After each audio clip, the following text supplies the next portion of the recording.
Assalamualaikum warahmatullahi wabarakatuh.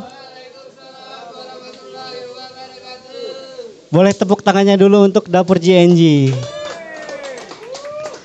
Selamat datang Bapak yang dari Jakarta.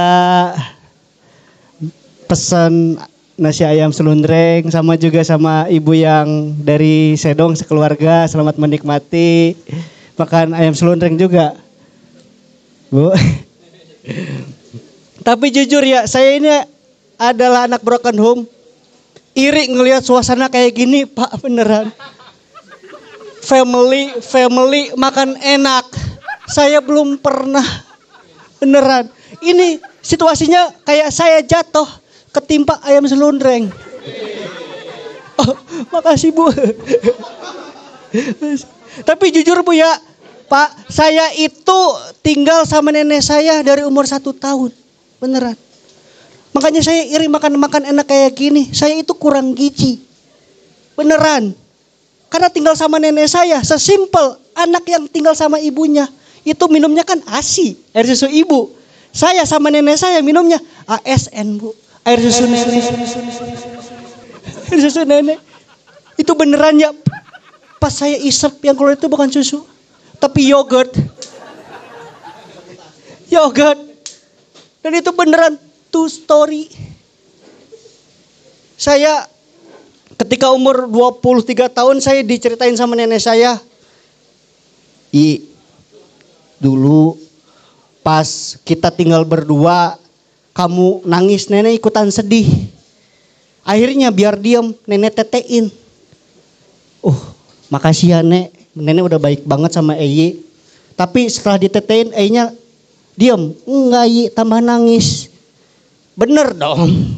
Bener. Bayi itu tahu mana susu yang segar, mana yang expired. Tahu. Lagian, Eyi punya saran untuk nenek. Kalau pengen enak rasanya, bobanya dipasangin strawberry. Jadi yogurt strawberry. Jadi yogurt strawberry. Terus juga, karena saya tinggal sama nenek saya itu punya hobi ngerokin nenek-nenek. Punya hobi ngerokin nenek-nenek, Bu. Pak, sulit ya ternyata ya. Ini bahas apa lagi ya? Ini bahas tentang undingan ya.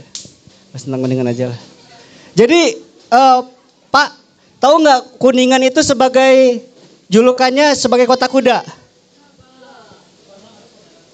Tahu nggak? Tahu ya? Tahu ya? Saya itu sebagai orang Kuningan bingung. Kenapa Kuningan itu dijuluki sebagai kota kuda? Akhirnya saya riset dong. Saya riset. Faktanya Kuningan itu dinamain kota kuda itu diambil dari kuda sewindu milik Adipati Kuningan. Kuda putih. Ciri-cirinya itu putih, kecil, dan gesit. Mirip nasi nempel di Mbappe lah. Gitu. Tapi saya baca-baca sejarahnya, Adipati Kuningan itu orangnya visioner. Visioner. Dia memilih kuda sewindu itu untuk kebaikannya, untuk kebaikan Kuningan. Karena saya yakin Adipati Kuningan sebelum memilih kuda sewindu, dia pernah ditawarin kuda-kuda lainnya. Kita bayangin teman-teman, Adipati Kuningan datang ke dealer kuda. Kuda berjejer tuh. Selamat siang Pak Adipati, bisa saya bantu? Saya pengen cari kuda untuk saya tunggangi ke Batavia. Mangga, tinggal pilih, mungkin ada yang cocok kudanya. Ini ada kuda namanya Hercules kudanya. Besar, kekar, tapi suka joget barbel. Tidak mau yang lain. Oke. Ada lagi Pak, ini kuda namanya si Jordan. Kuda asal Amerika, tinggi, berwarna hitam. Tapi sayang, sepatunya harus Nike. Jangan yang lain. Ya udah Pak, ini yang terakhir. Namanya itu si Windu. Kuda lokal putih. Nggak ada tapinya sih. Masa tidak ada tapi dan kelebihannya? Sebenarnya ada sih Pak si Windu itu. Kelebihannya itu si Windu kalau dibikin patung anggarannya sesuai ukurannya Pak. Bener gak sih? Tapi sebagai warga Kuningan saya itu bersyukur banget punya tokoh sekeren Adipati Kuningan. Adipati Kuningan, si Windu, Kuningan jadi kota kuda. Keren, ya kan? Saya nggak bisa bayangin kalau tokoh di Kuningan itu si buta dari gua hantu. Tahu kan kalian si buta dari gua hantu? Yang di mana-mana dia itu tidak ditemani kuda, tapi monyet. Ya kan? Kuningan, tokohnya si buta dari gua hantu. Masa julukannya Kuningan kota monyet? Ini mah kayak ngatain ya.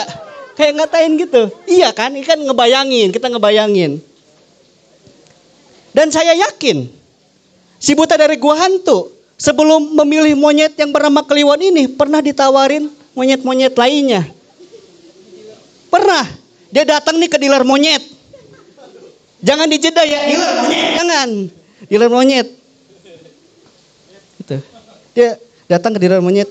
Terus ditawarin sama penjualnya, Pak, ini ada beberapa monyet mungkin cocok untuk Bapak mengembara. Ini ada monyet namanya, nungguin ya, namanya, ada anak kecil loh ya sebenarnya. Sumpah skip aja lah, nggak enak bawanya, padahal lucu itu. Iya. Iya. Iya, situasi lucu banget itu. Gak enak sebenarnya. Tuh kan nangis. Mendingan bahas Kang Dedi beneran. Ayo. Siapa yang mau beli kuda? Ayo. Jujur aja gak enak. Apalagi ya? Ayo Pak Dedi. Bahas tentang mitos Ciremai aja kali ya. Bahas tentang mitos Ciremai. Jadi di Ciremai itu banyak mitos. Banyak mitos. Dan salah satunya yang paling dekat itu sama saya, orang Gunung Keling. Saya itu orang Gunung Keling. Dan mitos orang Gunung Keling itu, kalau main ke Lembah Cilengkerang, itu ini juga dak juga meninggal.